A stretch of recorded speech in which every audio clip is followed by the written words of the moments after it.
On va parler un peu plus maintenant du voyage en tant que tel. Ma première question, c'est Hugo, raconte-nous une journée type de Hugo qui rallie Paris à Montfugis. À Montfugis, c'est quoi la journée type si on a une? Ouais, elle a vachement évolué parce que au début, déjà on était en été, donc les journées étaient ultra longues par rapport à la fin du voyage. Donc c'était au début, journée type, réveil vers 7h, parce que je pensais que c'était assez pour faire l'itinéraire que je m'étais fixé. Petit déjeuner ou pas en fonction d'où je me trouvais. Et après, donc en moyenne, j'ai essayé de faire entre 150 et 200 km par jour.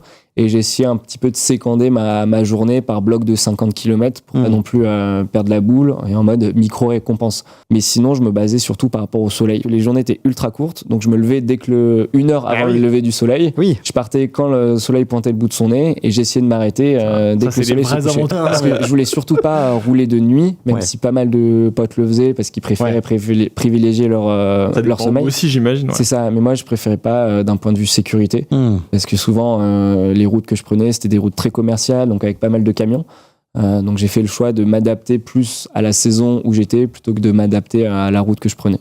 Qu'est-ce qu'on fout pendant 8 à 10 heures par jour sur son vélo? Qu'est-ce qu'on fait? À quoi on pense? C'est quoi le programme, quoi, un peu genre? Il y a plein de moyens de se distraire pendant 8 heures. Déjà, la plus belle, c'est les paysages, parce que tu passes par des endroits juste de fous furieux. Je partais du principe aussi que c'était des endroits que j'allais peut-être potentiellement ne plus jamais voir de ma vie.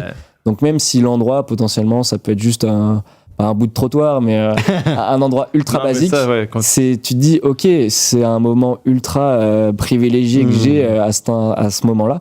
Donc déjà, tu gagnes peut-être 50-75% de ta journée juste à profiter de l'instant. Après, forcément, tu as tout ce qui est musique, podcast. Donc podcast, franchement, je conseille pour les gens qui, par exemple, se mettent à courir ou autre, ils se disent, putain, 1 heure, c'est déjà super long.